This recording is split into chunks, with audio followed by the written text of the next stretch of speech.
Tried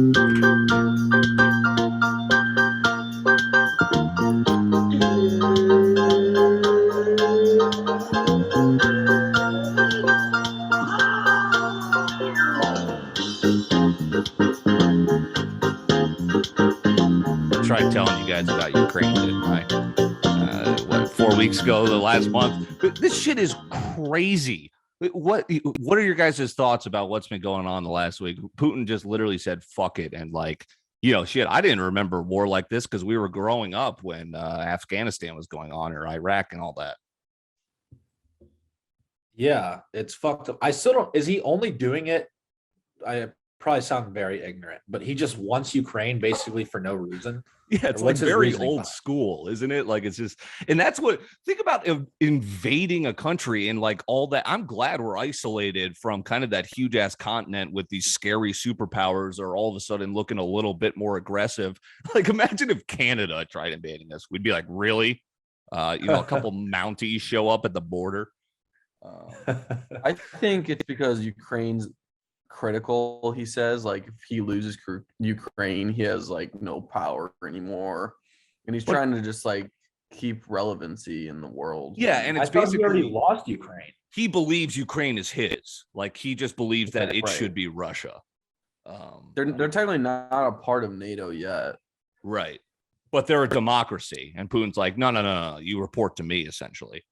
Well, dude, if you go down the rabbit hole, people think that could just be to divert attention, and Russia and China are trying to come after us, but that's getting deep. Yeah, I mean it's crazy, but how about, I heard that China asked Putin not to do it during the Olympics because they wanted to make their bag, and he said he did it anyway. I was just gonna say they're going like full North Korea. Like they're like, apparently on March 11th, they're cutting them off from the global internet, like Russia as a country. Dude, and now like Russians are getting like, everyone's just like, oh, we're just punishing Russians for being Russian. Like I can't imagine just being Russian and living in the United States and just being like, sorry. It's not like they're like worshiping Putin.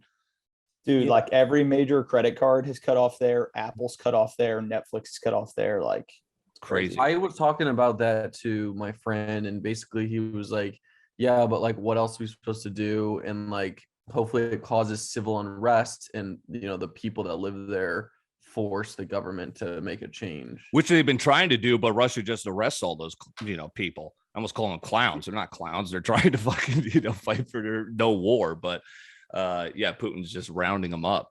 How about, what's crazy is this Ukraine president, one who's become like a social media superstar. He's defending his nation on the ground. He's a family man. I saw a report that lost this weekend that they thwarted an assassination. Like they are sending assassins after him. And like, can you just imagine he's basically living, fighting for his country, knowing I could be dead at any second. And we're just letting that happen? Like it's crazy shit. Yeah. Did you see the billionaire who has a $1 million hit out on Putin? I did not see that. It's like, really, dude?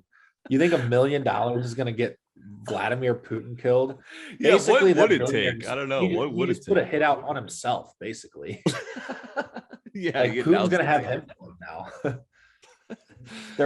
The Ukraine president's kind of the man, though. Shit. We're all rallying behind him.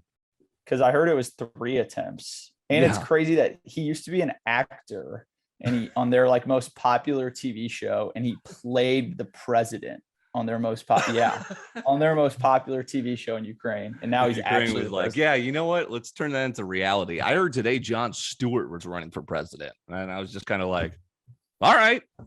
I mean, okay, you're not old as shit. You don't seem crazy. Sure. That's the criteria for me now. Who's that? He was the Daily Show. Like Stephen Colbert back in the heyday. I think he's retired now. He's making a run. Can you imagine though if he did get assassinated? Like the world would be pissed. I think it's about there's only so many of these they could thwart, right? Like, good God.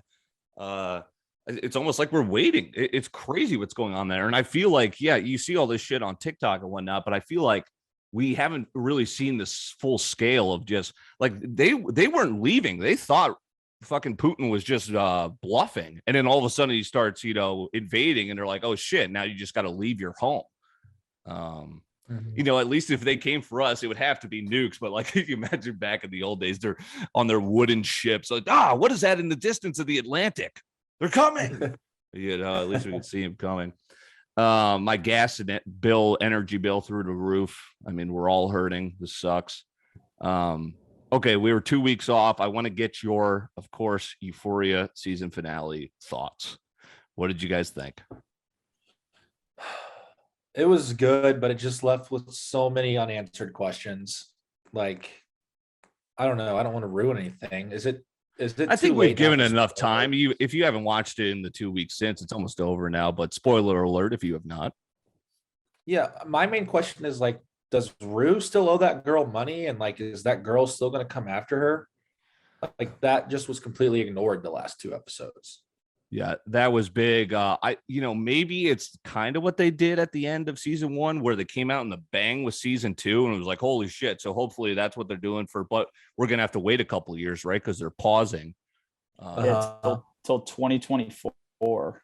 Because Zendaya's got a shit ton of movies coming out. I don't even find myself like, oh, I can't wait till the start of next season. It's like, good point. Cliffhanger wasn't even that crazy. It's just kind of just like fizzled out with a bunch of stories that I don't know. Like, yeah, what happened with the old lady? Yep. What was the point of the whole ashtray thing? Like, yeah, and they just wanted to tear jerk the viewer. And apparently the dude who created it is so all over the place. I read something that they were thinking about making it be Fezco who that happened to, and then like he rewrote it. Because he was such a big character, they probably didn't want to kill him off.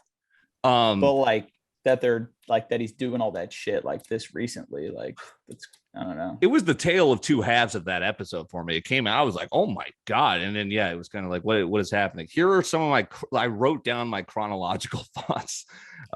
So it began with, who's the principal? Do we he's not a character. We don't have the principal of Euphoria High School because that guy's got some explaining to do. Is Rue dead? And this is her imagination, because the whole fight scene and the craziness, and you've seen that theory, or that there's a theory floated that this is all Rue's not with us, which would be such a buzzkill, but it's one of those artful things. At one point I was wondering if Lexi did that out of the sheer brilliance, knowing it would trigger all those events, and like it was all part of the play, and obviously it wasn't. I was wondering where Vape Girl had gone. She made a big return to the screen. Get her, Maddie. The chick from season 1 who kept fucking blowing clouds, and then the ratchet bitch who's like friends with Maddie and Kat. And like, yeah, that was my brother's favorite character. The musical number from that fucking, how did they force that on us? That was so bad, painful. Does that guy literally have the dude with the Apple tattoo playing the guitar? Is that literally the Apple tattoo, or the Apple logo tattooed on his face? Yeah, why was that so long? They released that song on Apple Music, and it was shorter than it was in the live episode. That was a painful, and Rue's just kind of crying. Well, I couldn't tell she was crying because it was so bad, or she was so touched. Dude, apparently Rue wrote that song. So that's why they had to force it in there. It's like, hey, in real life. Yeah. Wow. Try again. Weird end to the Cal saga. It was just like, what? Oh, okay. His son arrested him. It was like they just forced that on us. And someone wonder. Said him and Fez. I was gonna say someone said him and Fez next season are gonna be cellmates. Yeah, that's right. That'd be crazy. No wonder Barbie Ferrero was pissed. Speaking of ashtray, this was great. SportsCenter, I think the day after the episode aired, so Monday, tweeted a picture of Ashtray like in the bathtub and asked which athlete is as fearless as this guy. They deleted the tweet after just 1 hour due to a flood of Aaron Hernandez answers, which caused him to briefly trend on Twitter. I was just like, they fucking walked into that one. Everyone's like, oh, Aaron, he murdered people. Who tweeted that? Bleacher Report. Sports Center, just like some intern who Sports obviously knew Euphoria was a huge hit, and it just made Sports Center was like, oh dear God, we got to get rid of this. Dude, I'll tell you what the worst part about the ending was when they slowly moved the red laser dot up his body in slow-mo, but his face wasn't in slow-mo. It's like, what cop is like this? You know? They should have made his face slow-mo too, but they like forgot or something. And it was a bizarre scene, and I guess he did it to try and like make it seem that he was all in by himself. So Fesco hopefully doesn't have to do jail time, but he's gonna get popped for drugs. I don't know. Speaking of not knowing, first of all, did you see Josh Richards did not know who Amanda Bynes was? And Did see that. That makes me feel old. I did not know that Amanda Bynes had a conservatorship. How did we miss this? Is she filed to end one? Was that just the common thing back then? Take advantage of her teenage daughter's stardom. I mean, that's despicable. I couldn't believe it. She did have a little bit of a like she went to rehab a couple times and a little bit of a. I mean, shit, it's crippling. Like everyone's kind of fucked around with a lot of those child stars had trouble, you know, dealing with. Some of them obviously got out the other side, but some of them went down a dark path. Have you seen Amanda Bynes recently? Huh? Yes. Yeah. With her nose ring and she's like fat. Well, she's hard to recognize. Yeah, it's not. She gained weight. Right. Well, no, she doesn't look like Amanda Bynes from what we knew her and watched Moody's Point. Yeah. Are the Britney fans gonna hop on her back now? Well, that's what I was wondering. I was like, Amanda's kind of watching this, just like, hey, you know, help me. I guess eventually that was leading to a couple months later, she gets out of hers. This is unfathomable to me. How are Juice WRLD and XX Tentacion putting out so much music still? I think they just had so much recorded, unreleased stuff that their camp is just putting out. At least Juice WRLD definitely did. I think Juice WRLD is putting out more than he did when he was living. And there's always the conspiracy theories with both of them. I've heard the Juice WRLD one. I think about XX Tentacion. Maybe I'm wrong on that as well. Who makes the money for him on that, and like who has the say on like what they can use? And I think whoever is part of his estate makes the depends money. on how the contract's written up. The estate, and I imagine he was with a label. So however they kind of piece those apart. Probably his mom and his chick. I think it would be who he would put in there. Right. Speaking of music, I saw this was from 2 weeks ago, but I don't know if you guys saw this on TikTok. It was the most mesmerizing thing I saw. Mike Posner, obviously great music, bangers, please don't go. He summited Everest, and it was just like a video of him on Everest, like first of him breaking down in tears, because I can only imagine how fucking hard that is. And just like the breathtaking beauty of just like it was so inspirational just seeing him kind of like go to his knees from being awed by beauty and what he just accomplished. What? Dude, I'm done, dude. You gotta see it. Would you guys ever do that? Summit Everest? Yes. fuck no. No.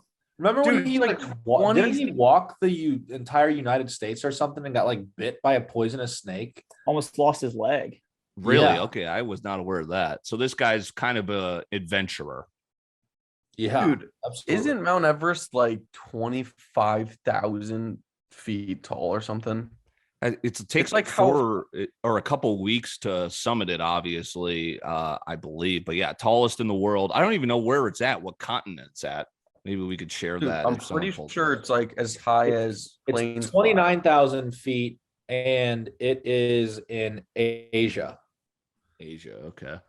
Yeah, I mean, I obviously hate the cold, so I would not be able to do that. I would probably die. Like I would be the ones lost. Like I'm pretty sure they lose people on those trips. And I would not make it.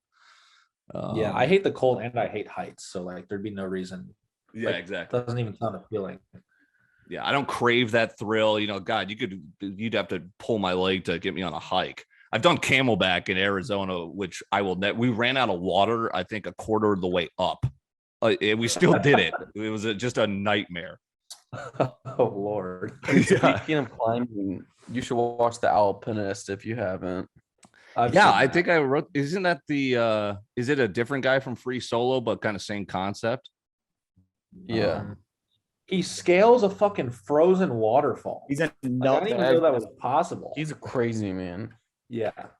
But he died at like age 26 or something. Oh, okay. Wow, man. Wow. You Yeah. gotta Well, cut that out. spoiler alert! Jesus Christ. It's not even part of the movie. Oh, Yeah, They it don't, is. they don't show him dying. Yeah, they do.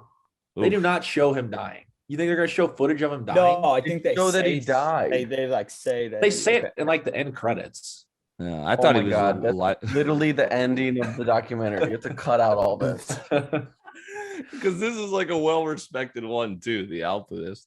Well, it's a true story. Like if you know who he is, you know he died. Like I Right. wouldn't say that's the main portion of it. But the main Free portion Solo is- guy's living. Dude, no one knows who he is I unless bet you Mike watch this Posner documentary. knows who he is. Yeah, actually, Mike Posner died too. I forgot that on the way back down. Okay, a seamless shift into our brief sports segment, which we always keep brief here on Winging It. I mean, this just had to make it. Tony Stewart's house in Indiana is on the market, and it literally looks like a Bass Pro Shop. Yeah, I saw that. which- Why? Like, what's the most like NASCAR driver looking house you could possibly have? Yeah, do you Fair. like just nature in your home, like a babbling brook? I mean, I guess that's cool. No, but did you see that that like game room he has with all those poker tables and shit? Yeah, like I don't know if I part saw looks that, good. but he definitely tricked out the house. Right. Oh, Share it. Yeah, What? here, someone pull it up if you don't mind. It's I'll pull it up. yeah, throw it Someone on the said screen. Bass. Someone said Bass Pro Shop should buy it and Airbnb it as like a Bass. Yeah, Pro or house. just make a new yeah, exactly. Turn into a Bass Pro hotel. That's a good idea. Or just Yeah. make it a Bass Pro shop. They're already halfway fucking there. Austin, you haven't seen this? We're gonna blow your mind. It's literally it made Bass Pro Shop trend on Twitter because of this.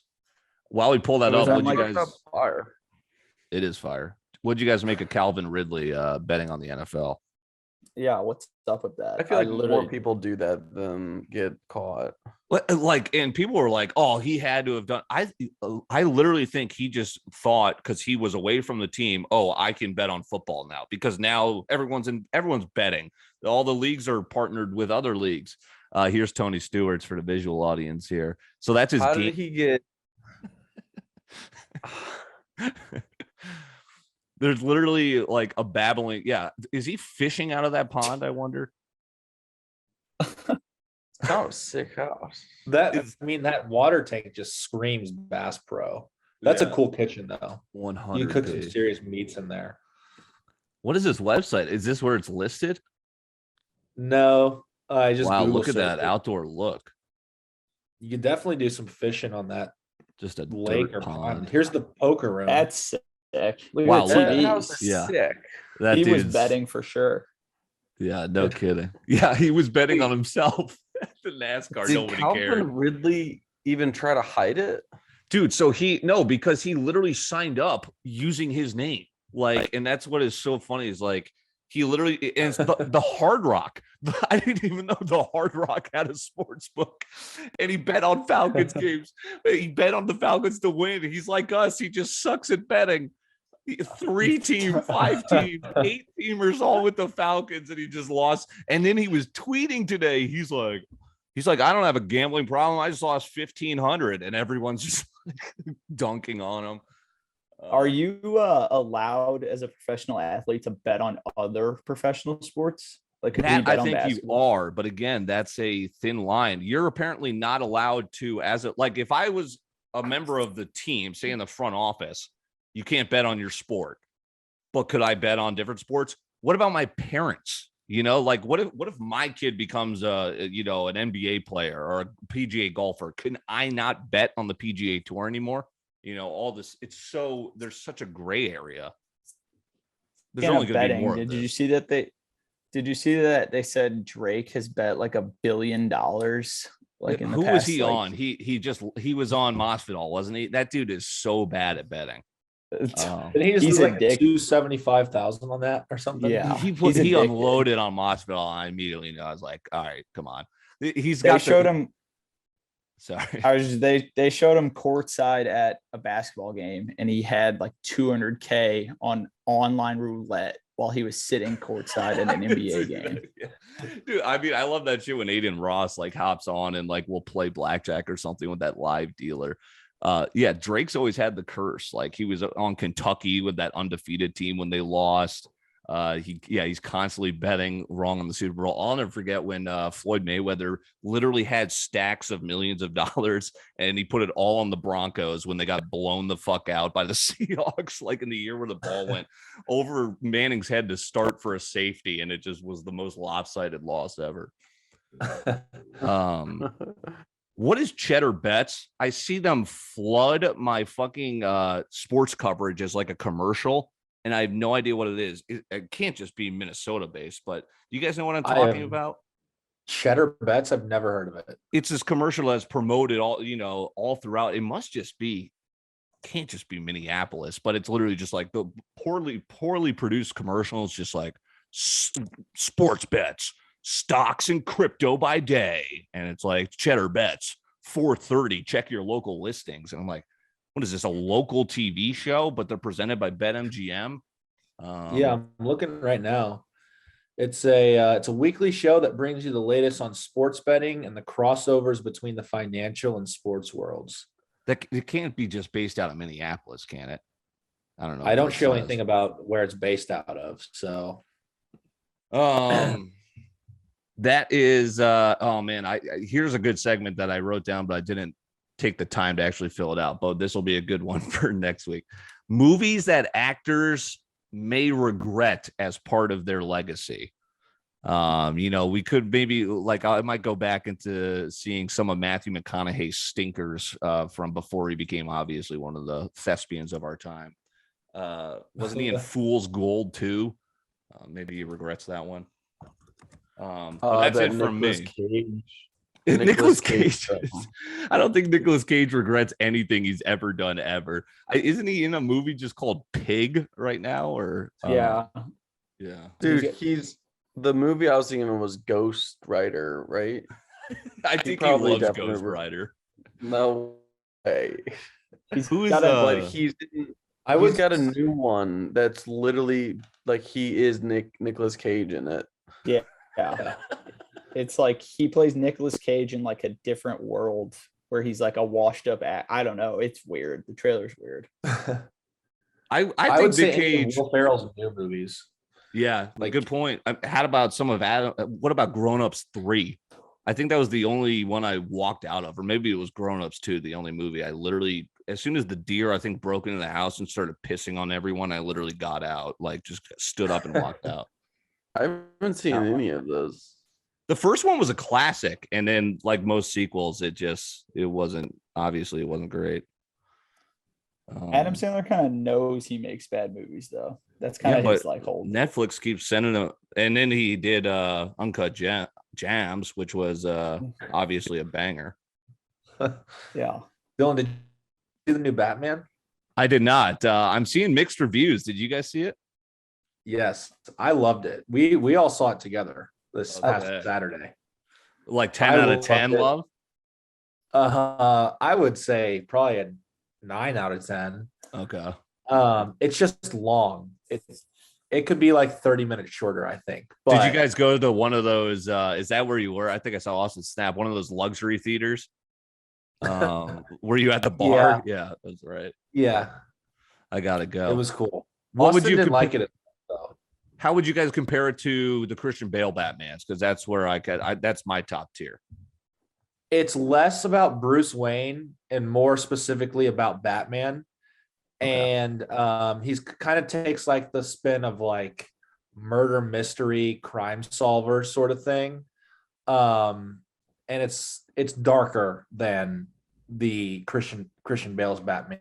It's much less Bruce Wayne oriented, a lot more. So Batman, it's more like the Joker, because I thought the Joker was awesome, where it was like dark and just centered on him, and there wasn't much action. Yes, there's a lot of action though, but the thing is, Batman is rated PG-13, so like while the scenes are like literally dark, like it's like raining the whole time, it's always dark outside. It could have been like psychologically darker had they given it an An R, R. rating, I think. Interesting. Yeah. Yeah, they probably went for the money there by getting the ability to have those 13-year-olds there. It's definitely more like origin story like the Joker, because you definitely learn more about the Wayne family like than you do in which the is Dark interesting. Knight. Yeah.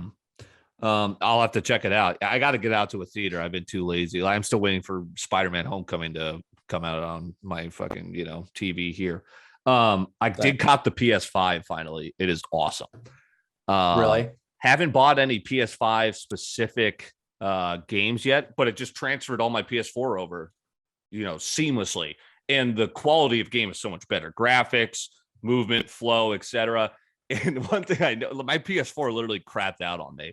The PS5 is just no humming. It's quiet as a mouse, just runs, very smooth. Do games and stuff like load really quickly as well? Super quickly. Yeah. So it's sick. I finally pulled the trigger. Like, I just got it off Amazon. Like, I don't even know if its availability is like, still slow, but I pulled the trigger. Yeah, I think I'm gonna get the new Xbox in summer. Right. You're like the around Xbox May guy. or June. Yeah. I'm excited. So movies that actors may regret we'll do next week. I watched Dune on my flight back from Phoenix, which I thought it was sick. I thought Dune was awesome. I still have the last 15 minutes because I fucking landed and I'm literally like listening as I'm, walking off the plane, trying to get as much as I can. Did I miss anything? That's like only times a day, isn't it? The last 20 minutes. Yeah, that Dune is, you said? Yeah, which is crazy. So it's Zendaya was a star. Is she obviously? There's got to be a sequel, right? Where she's going to have more of a. That's why Euphoria isn't coming out till 2024 because she's filming the sequel to Dune. Jesus Christ! How long do you think she was on set for Dune 1? 10 minutes. Well, she's got like 3 or 4 other movies that she's going to do as well. Good on her. That sucks for Euphoria fans, but she's blown up. I also did just cop because Kelsey ran over my headphones. I can only hear out of one ear right now with the vacuum cleaner. So I got the AirPod Maxes. Wait, what's that? The over the head ones. I didn't know they made over the head AirPods. They released them in like, one of their Apple events and everyone's kind of like, what the fuck? And they're kind of cool. Again, it's kind of like the Batman. It's up to interpretation if you like it or not. Let's get caught up with Tea with Jack D. I completely forgot. I recorded an interview for this episode with Kevin Schumacher talking about what he does with Miller Lite and the sporting events out in Scottsdale, Arizona. So that'll be at the conclusion of the Tea with Jack D here on Wingin' It. Whoa. All right. So to keep the Batman rolling, so there was a Batman after party at the bar that Pete Davidson owns in New York, and Robert Pattinson just played Kanye on repeat the whole night for the party. So savage. Yeah. So Robert Pattinson clearly took a side. Okay, wait a second. We got it. Sticking with the Pete Davidson theme. The music video from Kanye. What are the thoughts there? It was like a cartoon, and he doesn't he like decapitate and kidnap? It was like a claymation Jimmy Neutron, Wallace and Gromit music video of him literally decapitating Pete Davidson's like ugly claymation face. He like turned him into Medusa, and people were like, "Is this literally a threat?" Like now we're getting into like, what the hell? Yeah. Did you see Kanye's statement on his divorce that he Instagrammed? Remind me. Dude, he like posted something like in big bold letters. It said divorce. And then like underneath it was like divorce feels like depression. Divorce feels like, and just like related it to a bunch of different random things. He's so out there, dude. It was funny. I saw something. He was like, "All right, guys, we finally got skied off Instagram." Like, didn't Pete Davidson like delete all his Instagram and shit? And then I also saw Kodak Black is shooting his shot, saying Kim K needs a real one. Dude, he's so fired to me lately. Kodak, he is totally. That Sunday conversation is so funny. Yeah. And Full Send did an interview with him. See, Yeah. God, these guys are copying each other with these interviews. I'd love if they like whoever gets them first is always interesting to me. That's like the podcast wars right now. I feel like for our demo is what Nelk, Full Send Podcast, Logan Paul's Impulsive, and then what BFFs, I guess maybe. Yeah, BFFs. Yeah. Well, I had just seen the video right before this, a clip from the Full Send one, and I was dying because Kodak, they asked him about Trump, and his response, he goes, I'm indebted about him pardoning him. He's like, I'm indebted to that boy. He snapped. He snapped. Yeah, that's right. And I'm like, dude, what?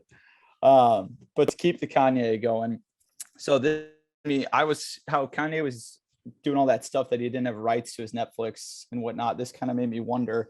It says Netflix paid Cootie and Cheek, who are like the two dudes who followed him around, $30 million for the Netflix footage or for the documentary footage. So I wonder if they did that without Kanye's approval or not. How has that been? I we watched the second episode last night, and it was pretty sick. It got better than the first episode. Okay. Yeah. It was cool. And I think the third one kind of shows like him go crazy is what I like to watch the first 10 minutes of it. So Interesting. yeah. And I guess to keep going on that topic, Pete Davidson is going to go to space with Jeff Bezos. Yeah. Hey, Yeah. I mean, are they doing these like weekly, daily now? Like commercial space travels here. Like it literally just showed up and now we're doing it. Kanye's gonna rig the spaceship with a fucking bomb. Yeah, no kidding. He's gonna be there just standing at the launch. But like, I wonder what those two are going to talk about. Like Pete Kanye's gonna go. like, Kanye's gonna put $1 billion hit and have Bezos do it on Skeet. So this is interesting. Speaking of the Batman's audience ratings are like almost as high as the Dark Knight right now. Well, yeah, I was looking for it. What is it? Is it in the 9s? Is the Rotten Tomatoes up there?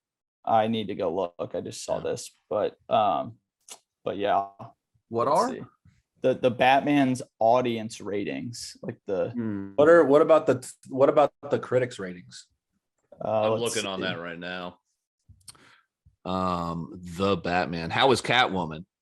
Was she a good character? Well, her versus Anne Hathaway. Yeah. What about Anne Hathaway? Remember when she was Catwoman? She was. Yeah, Yeah, the second one, right? in the Dark Knight Rises, right? Or no? Yeah, no, Was I that think Anne Hathaway? it was. Yes.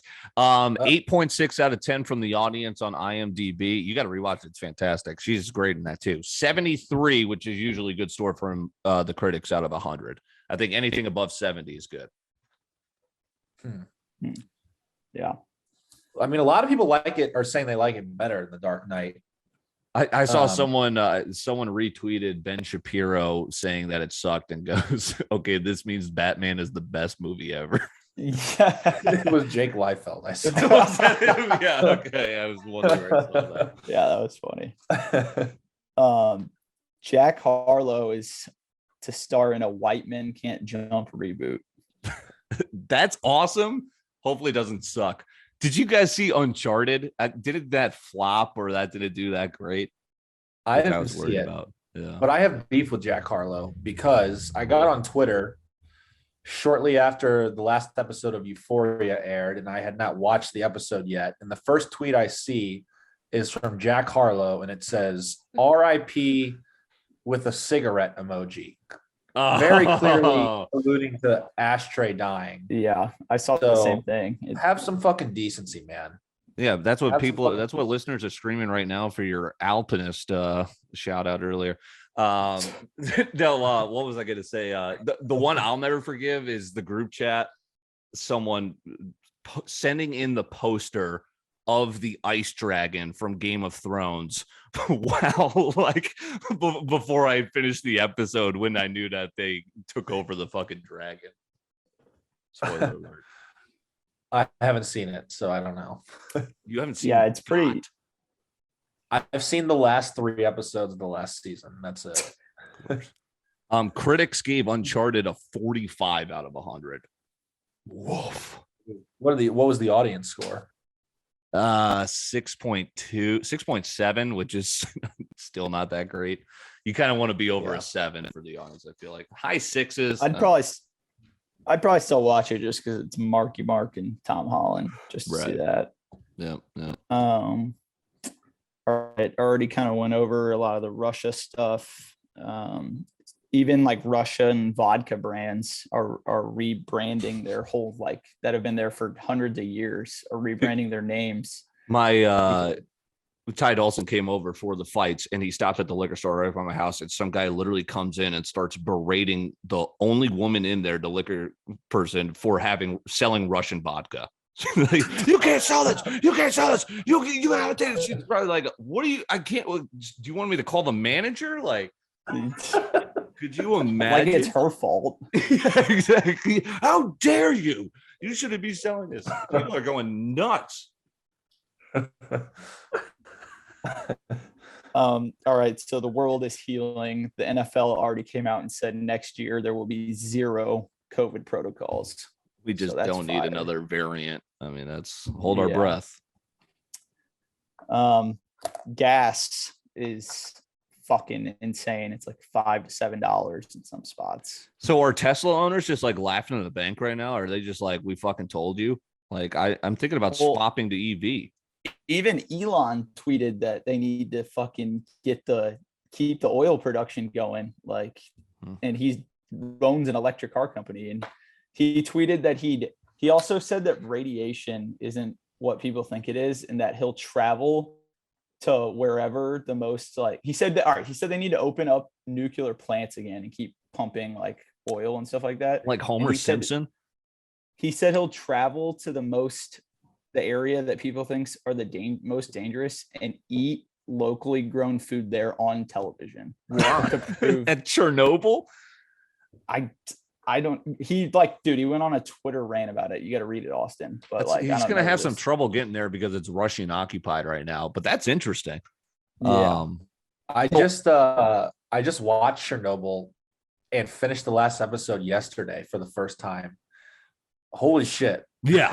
I know I'm late, but that's fucking wild. That's a great series, limited series. Oh my God, dude. When they showed the guys like in their final kind of hours, when they look like they're super mutants. Yeah, like I can't shed that from my memory, and I want to. Yeah, that and the movie The Lighthouse. Super Gremlins, yeah.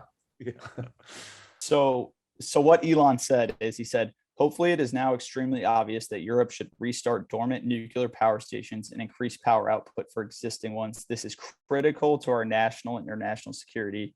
Then he said the thing about radiation risk. And he said that also nuclear is vastly better for global warming than burning hydrocarbons for energy. So I don't really know what that means. It's crazy. He's saying that Europe needs to be more independent from Russia and do whatever they need to do to get so reliant on. I mean, we should do that from China, but it's literally impossible. You know, like you can't. Dude, I was listening to the All In podcast with those really rich people, Chamath. Oh, and sure. They were like, if every single home had their own solar power panels, we would be completely independent from any other nation and be able to, electricity would be free. My Connecticut house has solar panels. Yeah, it costs 25 to 30,000 to put it on, but so many houses in Australia do it that they got it down to $5,000. That's crazy. I mean, yeah, I was like, why? When I think my parents did right before I moved to St. Louis, I'm like, what is the point of this? But yeah, it's all like sustainable energy. And then my mom also, like, I don't know how this is, but she owns a couple of those, solar powered windmills or whatever, energy windmills. I don't know whether they're out in, kind of central Illinois or have you seen videos of those? Yeah. So what do you do? What do you benefit from owning them? Kind of just like that someone will buy it. It's like owning an asset, like a piece of real estate. Okay. Dude, those things are huge. Yeah. How about those ones in the middle of the ocean? Like those ones are like at the edge of the world almost. That's crazy. All right, we hijacked the tea segment. Let's get back to it. The kid who was tracking, I don't know if we already talked about this, who was tracking Elon's jet has switched to tracking Russian oligarchs and Vladimir Putin's jets. So now that's all he tweets out is where they're going. That guy's getting capped soon if he keeps that up. That's a little dangerous. Yeah. Yeah. Jesus Christ. So the oligarchs are just billionaires, right? That have a lot of influential political power. Yeah. Yeah. One of them owned So- Chelsea, and now he's having to sell them, which is like going to be the biggest sale in history of sports. And but he said he doesn't want to be paid back for it. He's going to donate it to Ukraine, which is crazy. That's what I was saying. Are some of these oligarch people like against Putin? They're not, but they could be, but for strategic purposes, they're not. And people are kind of pressuring them, hey, you shouldn't be. But a lot of their richness business tied into Putin's success too, certainly. Yeah. Couple more things. Anonymous has hacked Russian streaming services and TV to broadcast footage of the war in Russia. Anonymous is a crazy Twitter account. Like Jesus Christ. Yeah. They're like a Black Mirror episode. Yeah. And you just get to see like shit around the world that you have no idea. Like if America doesn't want you to see something, like they'll, at least promote it and show you like, holy shit, you have to go looking for it. Yeah. And I Am Legend 2 is in development with Will Smith and Michael B. Jordan to star. Oh shit. That's screaming 45 Metascore to me. And then the two suggestions I have for shows, there's a new show on Netflix called Pieces of Her that was created by the person who made Big Little Lies and The Undoing. I watched the first episode last night. It seemed pretty good. Wait, run that back. Sorry. It's called I heard it's called Pieces of Her. It's like a mystery type show, like kind of 8-episode thing. Like pretty it. good. Yeah. And then this has been out for a while, but I remembered it. I saw it on Netflix the other day that apparently it's crazy. It's called Downfall, the case against Boeing. And it's the documentary about Boeing and how they produced all those jets knowingly that they were faulty and they caused crashes. We'll have to ask Alex about that. I think they like had debris fall in Colorado. Kelsey just watched it. I think she enjoyed it. Yeah. There's the tea. There's your Jack D selections of the week. I talked to Kevin Schumacher here as we conclude this episode of Winging It. We learned a little bit more about life in a new city, new job, what he's doing with Miller Lite, and gripping with losing a parent. Gets a little dark at the end there, but I think it's a really interesting conversation. So I hope you enjoy it. All right, been wanting to talk to this guy on the podcast for quite some time, an old friend, fraternity brother, but we're both St. Louisans.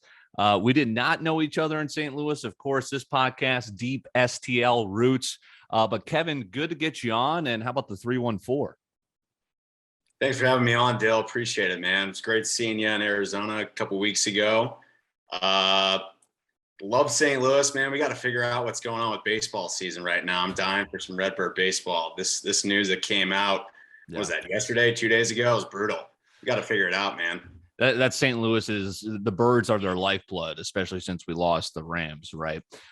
So love that you're supporting the merch there, Winging It. Yes, I did hang out with you in Arizona, and I love what you're doing with your job because there are a lot of perks with it. You work for Miller Lite, but I don't need to explain it to the people. Tell the people a little bit about your job where you currently work for Miller Lite out in Scottsdale, Arizona. So I'm in this development program. It's called like the sales management program. Basically what they do is they identify like future leaders of the company. So I do what's called like on-premise sales. So I sell like bars, restaurants, nightclubs in like the Scottsdale, Old Town, a couple other areas of Phoenix, like Maricopa County. So the company that I work for is Molson Coors Beverage Company. So big brands that I sell are like Coors Light, Miller Lite, Blue Moon, Line and Kugels. Summer Shandy is where it's at. Right, because they bought all those companies, right? Kind of. I mean, like it's a merger. Yeah. I mean, through many different levels and facets of like agreements and mergers and stuff. Yeah, all these great brands are now under one giant umbrella. Yeah, it's kind of confusing, but I mean, I love it. I mean, Sure. Well, what are some of the perks of your job? I got to experience a little bit out there. All of a sudden, we're both going to the Yotes game with separate tickets, and it turns out we're sitting right next to each other. You're Right. entertaining clients right on the glass. What are some of the perks of your job? Yeah, I mean, well, the big one is the Waste Management Phoenix Open for all you golf guys out there, golf gals that know about it or don't know about it. The Open is what's called like the biggest party in sports. Yeah. And so like all week long, since we sponsor the event, I'm kind of going to like our company suites, entertaining customers, drinking a lot of beer, but doing it responsibly, obviously. And then, like we sponsor Arizona State. So I go to a lot of the football games and the boxes. I was on the field for a couple of the games. You and I went to the Yotes game. We sat pretty much on the glass, got a bunch of different seats out there. I mean, it's basically just like utilizing a lot of our alliances and sponsorships that we have. And, lucky enough, working for a beer company. Yeah. There's no shortages in that. So, and you get the best of, sports and also the bar world, right? It's awesome for a sports fan, but it's not just isolated to that if that's not your interest. Right. Yeah. I mean, prime example, it's like a different type of sporting event. I was just down in Tucson for a rodeo, right? Yeah. Yeah. Got my old Yellowstone, fucking swag going and, living it up, crushing a couple Coors banquets out there. Yes, that's awesome.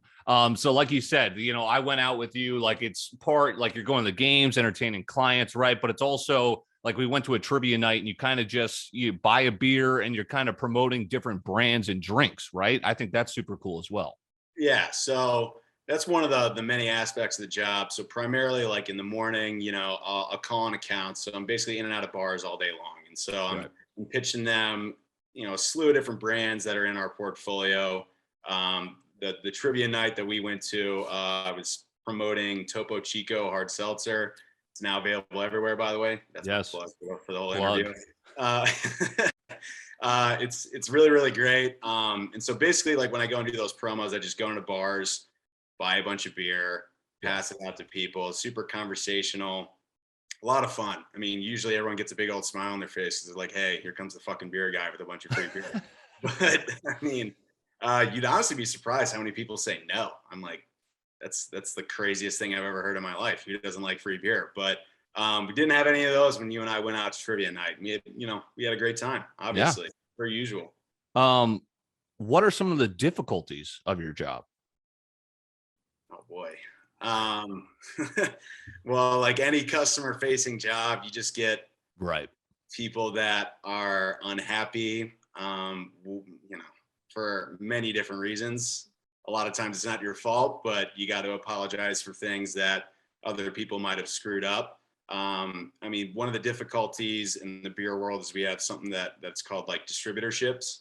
Mm-hmm. So they act as a customer. There's like this 3-tier system that went into place after Prohibition, wherein like me, since I work for a beer supplier, I can't legally sell you, the customer, beer straight from the brewery. Illegal. It's it has to go through somebody. Okay. Right. So any place that you go in the country, whether it be a sporting venue, a bar, a grocery store, that does not directly come from a brewery or a beer distributorship or a liquor distillery. It has to go through a distributorship. So me, a supplier, we sell all of our products to a distributor, and then the distributor then sells all that stuff to wherever you go and buy all your booze.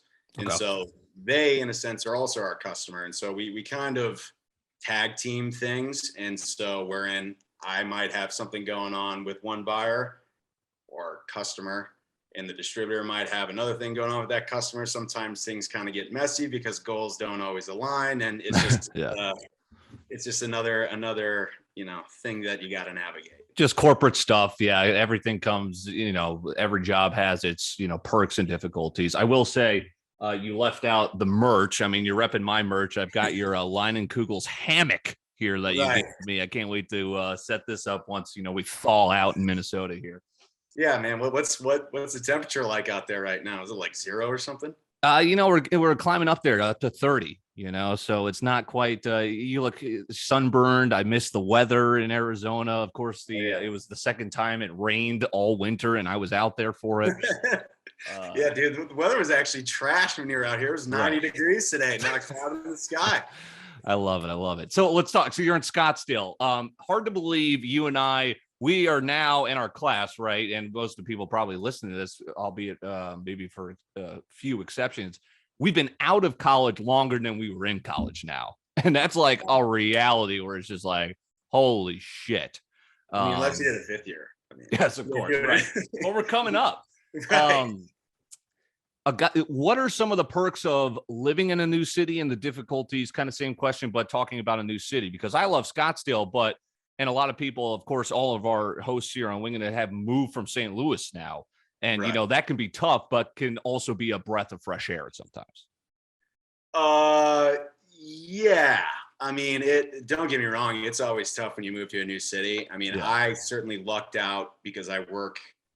The nature of my job is basically like talk to people all day, every day. So it wasn't as tough for me meeting people and getting a group of friends as it is for, a lot of other people.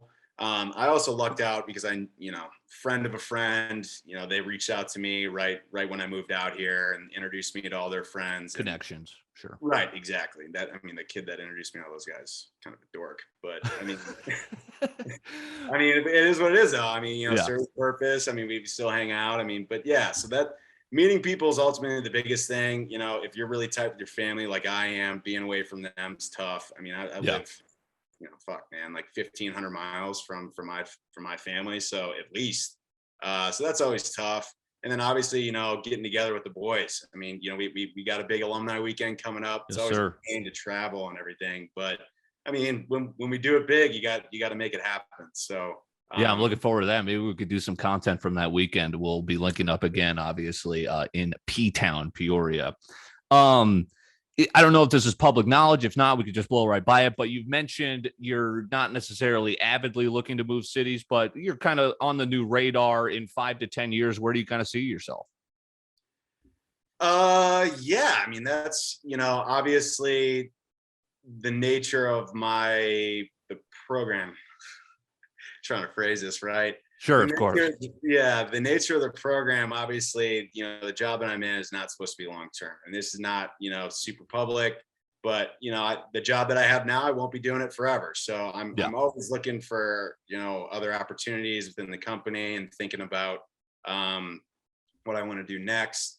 I don't ever anticipate that I'll leave the company that I'm at because I love it, I enjoy it, and as you know, beer is kind of in my blood, so to speak. A lot of folks in my family worked in the beer industry, so that I just kind of knew from an early age that's what I was going to do, and I feel right at home here. And talk a little bit about that. Sorry, I don't mean to interrupt you, but it's kind of funny how it's like you grew up Anheuser-Busch, St. Louis, and now not necessarily a rival, but hey, another company, right? Yeah. I don't. So yeah, full transparency, growing up, my dad worked for Anheuser-Busch for about 30 years. My mom worked for Anheuser-Busch for 10 or 15. I had an aunt that worked for them for about 10 years. It's actually how my parents met. Wow. My mom was stationed in Boston. My dad was stationed in St. Louis. He was from St. Louis, went to the same high school as me. And they met, and they never left, obviously. But my dad left AB like right before the buyout. And I don't know a whole lot about the company now. I just know that it's typically what happens, when something gets bought out, a lot of things change. And the company that I knew that I didn't want to necessarily go down that path right away. So I found a different avenue for myself. And, they loved that I was just in the industry, in the business, and, I haven't looked back since. Yeah, you're killing it. Love what you've been doing. New city, new job, kick-ass job. And you kind of mentioned like it's you could still work for a company. You mentioned your mom was stationed. Like it's a flexible job in terms of living location, right? Bigger cities. Yeah. Prime example. Going into this job, I didn't know where I was going to live. One of the prerequisites was, listen, man, we want people that are mobile. So you could literally live in any major city in the United States, from Seattle to San Diego, from New York City to Miami, and anywhere in between. So I quite literally, after I got hired, had no idea where I was going to be living six weeks later. Coincidentally, I got hired and started training, and a week into training in Milwaukee, which is where one of our offices, COVID hit. And so I did like fucking 3 months of online training, figuring out where I was going to go. But dude, there's far worse places than Scottsdale, Arizona, let me tell you. No kidding.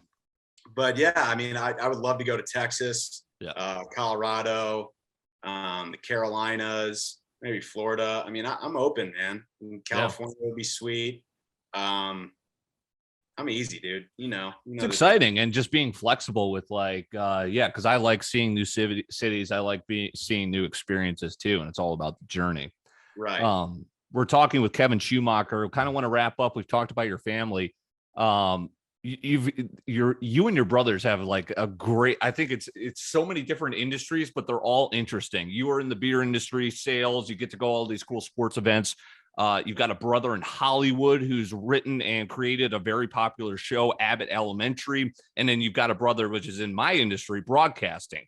Let's start by shifting to Hollywood. Tell me about the new show. I've heard great things, and that's very successful.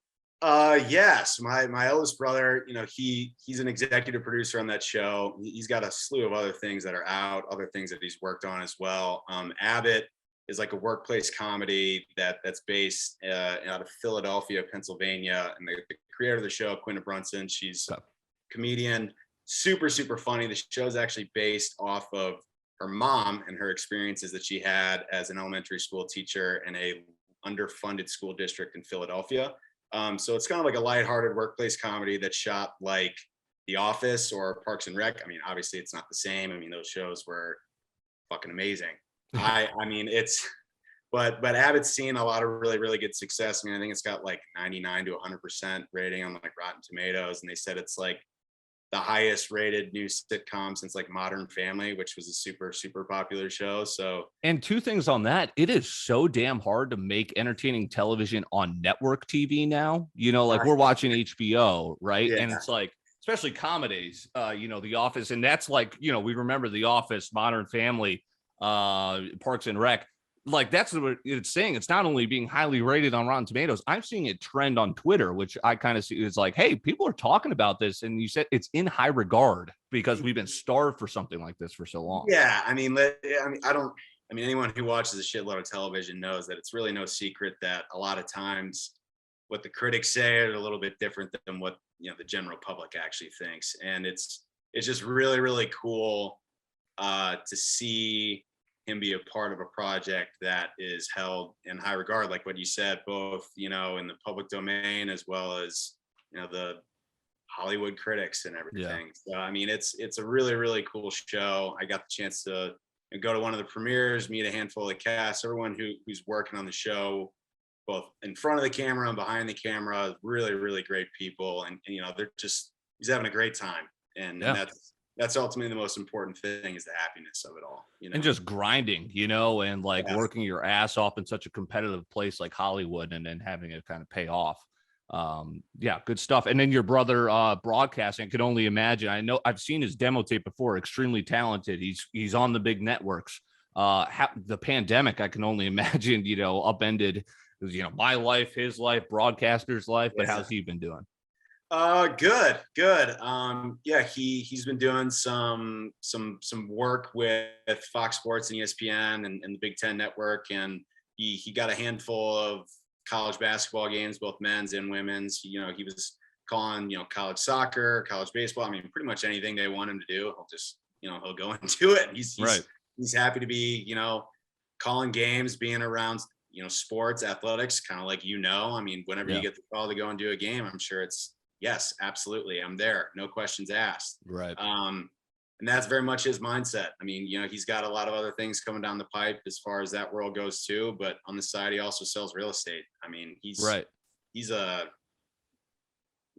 just unbelievable, man. He's just working his ass off. That's the thing too, because I totally understand that. It's like, and that's what, when I was in South Dakota, I was doing kind of full-time working for a radio station, then doing play-by-play.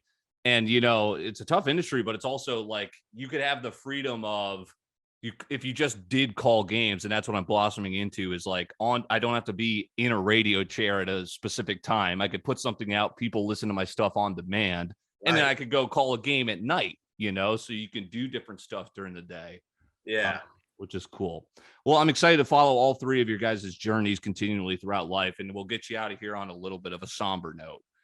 Something I'm trying to do with Wingin, and I think that you, the listener, have realized is, we're like growing up together. Like I'm having friends on, I'm having interesting people on, different life experiences, trying to bring it to you and just entertain you.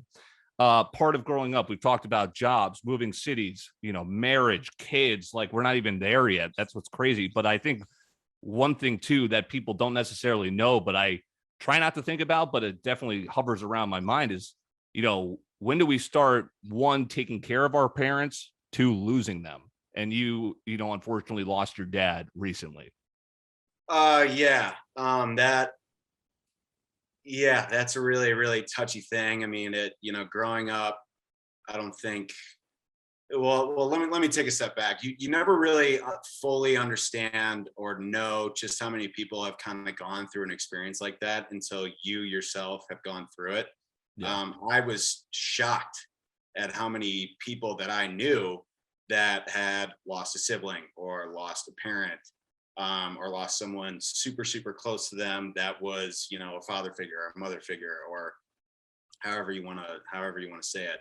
And you never really think it's going to happen, no matter how old you are. You never really think about, your parents dying, until it happens. And it really kind of changes the outlook you have on life and the perspective of just everything. Prime example, I used to get so fixated on trying to please so many different people and like trying to get people in my life. And then ultimately through this experience, I was like, why am I bending over backwards to try and force certain people into my life and have certain people think of me one way when they clearly don't want to be there? Like, yeah. You learn how to just think better about people, and it has changed me in so many ways that I have recently discovered. I'm still discovering, and it's just a tough thing that is super hard to cope with. I was very lucky to have family and friends that I'm super close with to talk about my dad, to mourn my dad, and the mourning never really stops. I mean, it gets easier as it goes, but his birthday is obviously tough. I mean, he was one of my best friends. Part of the reason why I do what I do every single day, like what we talked about earlier, is because of him. I studied advertising in college. What did he do at Anheuser-Busch? He worked in advertising. I mean, that was the whole reason why I studied all that in college. And I just, it made me, above all, other than the relationships that you form and the way how you communicate with people. One of the other things that it allowed me to do was, fuck, man, I don't even know where I was going with this. No, I mean, it's great. I mean, I could filibuster with, you learn to appreciate life. And I think kind of bouncing off that is like, I always grew up with my dad being old. Like that's kind of the butt of the joke, because my dad was born before Christ. My dad was, my dad went to the University of Kansas and was roommates with Fog Allen. He was, stuff like that. But, after college is kind of like you grow up. Like I once I hit 25, like it took me after a couple of years just to even see the world how I see it now. And you're like, holy crap. But and really that's what I was trying to get at really quick was that it made me appreciate the things that I had. I mean, yes, I wish that certain relationships in my life were better than where they were at, but I was appreciative nonetheless that, one, hey, I grew up in a household that had two parents. Yeah. Not everyone gets that. Not everyone's lucky enough to have any parents, and let alone two parents that loved each other and wanted to raise me and wanted me to be around, as well as my other brothers and other siblings. And not everyone's that lucky. Totally. I'm thankful for the friendships that I have, such as, you know, people like yourself, you know, where you and I get to shoot the breeze and have a good time. And, you know, you and I care about each other. And so that's the number one thing that I always tell people is that, hey, don't take any of the relationships you have in your life for granted, because you never really know. Tomorrow's promised to no one. So anytime you have a conversation with someone, especially someone that you care about, you want to make sure that they know that they're important to you. Of course. Yeah. And it's easy to get in fights and say things you don't mean. Just be sure that you patch those things up, because you never know. you never know. So yeah, I hope people are going to enjoy this. I think they will. Didn't mean to take a left turn into kind of Somberville, but I was doing, you know, when we were together, I was doing a lot of thinking, because this obviously happened to you this year. My mom was celebrating her 62nd birthday with her mom, you know, and I'm like, oh my God, you know, am I going to be 60? No way. My dad's going to be no later if I'm 62. But yeah, just kind of thinking about mortality and stuff like that, and just cherishing the moments that you have, as you kind of alluded to. Yeah, absolutely. Hey, appreciate talking with you, man. I'm sure the audience is going to love it. This is going to be, we don't have Winging It this week, but we're going to be posting this at the end of next week's episode. And appreciate the man, the myth, the legend, Kevin Schumacher. Appreciate you, brother. Always a good time chatting with you. Happy to do it, man. Hope to see you soon.